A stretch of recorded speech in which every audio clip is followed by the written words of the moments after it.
L'histoire que je vais vous raconter se déroule en 1851.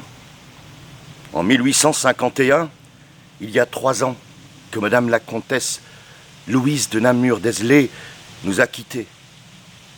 C'était le 5 avril 1848. Je me souviens que la place de Belle-Maison était remplie de monde. Tout le village était présent devant l'église. Même la vieille Maria, qui n'aimait pas la noblesse, disait-elle. Monsieur le comte Victor de Robiano était bien courageux. Son fils, Alphonse, venait, lui, d'avoir 5 ans en 1851. Il avait eu 5 ans le 12 mai de la même année. Ah, monsieur Alphonse, c'est un bien bel enfant, malicieux et très gentil avec nous. Monsieur le comte acceptait que Alphonse rencontre les gens du village, parce qu'on l'aimait tous très bien, Alphonse, et je crois que si monsieur le comte acceptait qu'il voit les gens du village, c'était certainement pour combler le manque d'amour de sa maman qu'il avait quittée. Je me souviens, le jour des 5 ans de monsieur le comte Alphonse, il m'avait pris par la main et il me dit: Pierre, parce que Pierre c'est mon prénom, je suis Pierre. Pierre, tu veux que je te montre ma maison? Moi, monsieur le comte, moi je peux pas rentrer dans votre maison, c'est une trop belle maison. Et Pierre, dis pas ça, je t'invite. C'est gentil, monsieur le comte. Arrête de m'appeler monsieur le comte. J'ai 5 ans. Oui, monsieur le comte, aujourd'hui. Arrête de m'appeler monsieur le comte. Je m'appelle Alphonse. Appelle-moi Alphonse, s'il te plaît. D'accord, Alphonse. Alors, il m'amena jusque devant la porte d'entrée du château. Et devant la porte d'entrée, il y a des marches et je mets le premier pied sur la première marche parce qu'il faut passer par la première marche pour entrer dans la maison de monsieur le comte. Et puis je mets le deuxième pied sur la deuxième marche et puis je regarde. Waouh! C'était juste immense. C'était une grande maison. Et juste au-dessus de moi, là, j'aperçois un balcon. Et je dis: Alphonse, le balcon, il risque pas de me tomber dessus. Et alors là, Alphonse, il me regarde, il me serre un peu plus fort la main et il me dit: T'inquiète pas, Pierre, je te protège. Il était comme ça, Alphonse. C'était un bien bel enfant. C'était une belle âme. Oui. Monsieur le comte avait permis aux gens du village de venir dans sa propriété, ici. Il faut savoir qu'en ce temps-là, il y avait plus de 600 châtaigniers. Et monsieur le comte nous avait dit que les châtaigniers, on les appelait les arbres à pain. Et qu'on pouvait venir se servir de châtaignes au mois de septembre. C'est au mois de septembre que les châtaignes tombent au sol. Et il nous avait dit, dès que les châtaignes sont tombées, eh bien, et que les feuilles des châtaigniers recouvrent les châtaignes, c'est à ce moment-là qu'il faut les prendre. Mais attention, je veux qu'il y en ait pour tout le monde. Je ne veux que personne ne soit lésé. Alors vous viendrez avec un seau de 10 litres et que vous remplirez. Je veux que tout le monde puisse se servir. Alors monsieur le comte, il nous avait expliqué, monsieur le comte, comment qu'on pouvait reconnaître les bonnes et les mauvaises. Il fallait prendre une grande marmite, mettre de l'eau dedans, et on mettait les châtaignes dans la marmite. Et c'est les châtaignes qui flottaient, eh bien celles-là, elles étaient bonnes. Celles qui ne flottaient pas, qui tombaient dans le fond de la marmite, eh bien celles-là, elles n'étaient pas bonnes. C'est qu'elles avaient été prises par la vermine, à cause certainement de l'humidité. Moi, je ne sais pas. Je crois que c'est ce que monsieur le comte, il a dit. Et alors, mais ces châtaignes qui étaient attaquées par la vermine, eh bien, on pouvait en faire de la bouillie et donner à manger aux cochons. Et après, les cochons, Nous, on les mangeait. Et- Parce que tout est bon dans le cochon. Tout est bon dans le cochon. Et- Ah, monsieur le comte, il était bon avec nous. Dans le village, il y avait un garçon qu'on appelait Martin. Martin, il vivait avec ses parents un peu à l'écart du village, mais juste avant l'orée du bois, par là. Moi, ma maison, elle n'était pas très loin de celle de Martin. Et parfois, j'entendais Martin qui criait, qui pleurait, qui hurlait, parce que son père le battait. Et dans le village, les gens ils disaient que si son père le battait, c'est peut-être parce qu'il n'était pas son fils et que le père n'était pas son père. Et ils disaient aussi que Martin était bizarre. Moi, je ne trouvais pas que Martin était bizarre. Je le croisais de temps en temps dans les champs.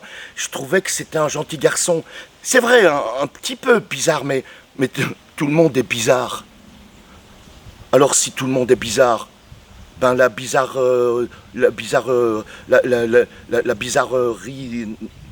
n'existe pas.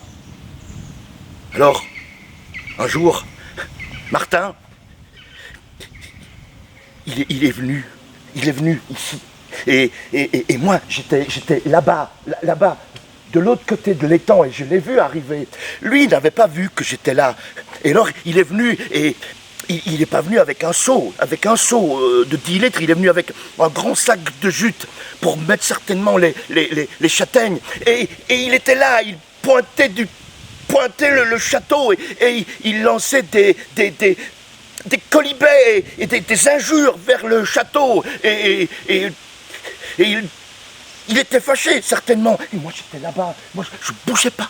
Je voulais pas qu'il me voie, parce que j'avais peur peut-être qu'il se fâche contre moi. Mais non, c'était vers le château qu'il se fâchait. C'était là-bas qu'il envoyait ses insultes. Et alors, moi, je l'ai regardé. Et à un moment donné, il a sorti un couteau de sa poche et il a fait des entailles sur l'arbre, là-bas. D'ailleurs, on peut encore les voir.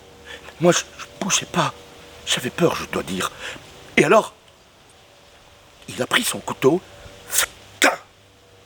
il a planté dans le sol, il s'est assis à côté, il s'est appuyé contre l'arbre et il s'est endormi.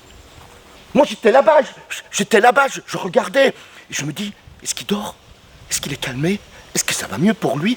Et alors, je l'ai regardé un petit peu, et quand je me suis rendu compte qu'il dormait vraiment, qu'il dormait pour du vrai, alors à mon tour, je me suis assis contre un arbre, et à mon tour, je me suis endormi. Peu de temps après,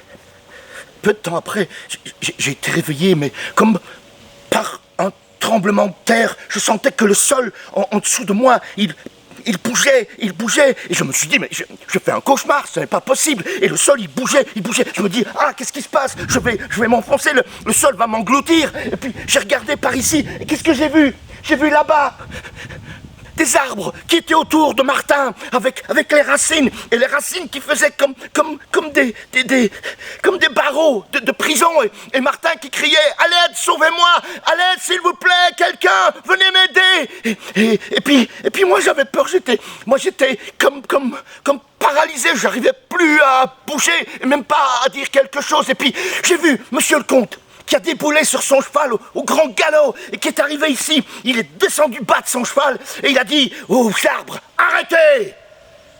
Je ne veux pas qu'on fasse du mal à ce garçon !»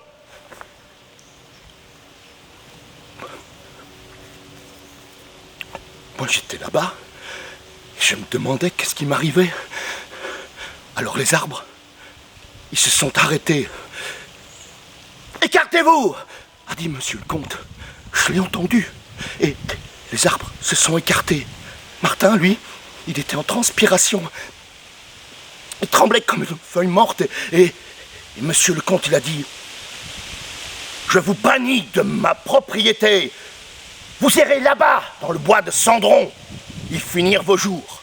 Allez-vous-en !» Et alors, les arbres, ils sont partis, ils ont pris ce sentier-là, et plus ils avançaient, il laissait derrière eux comme Comme on aurait dit que la terre, elle avait été labourée. Et puis, ils sont partis. Alors, monsieur le comte, il a regardé Martin. Et il lui a dit, ne crains plus rien, mon garçon. Et il est remonté sur son cheval. Et il est reparti vers son château. Martin, lui, il est parti par là. À toute vitesse, il a couru. Et moi, Martin, depuis ce jour-là, je ne l'ai plus jamais vu. On ne sait pas ce qu'il est devenu. Et puis, ça m'a fait penser à une chanson. Et cette chanson, c'était... Martin prend sa serpe, au bois il s'en va, au bois il s'en va. Faisait tant froid dur, le nez lui gela. Quel dommage, Martin, Martin, quel dommage.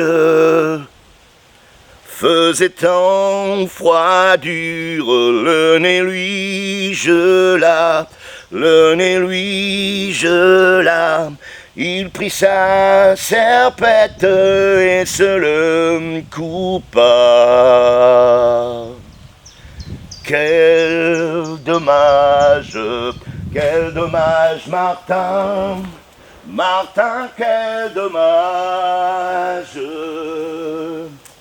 Il prit sa serpette et se le coupa, et se le coupa. Trois jeunes nonnettes qui passaient par là. Quel dommage, Martin, Martin, quel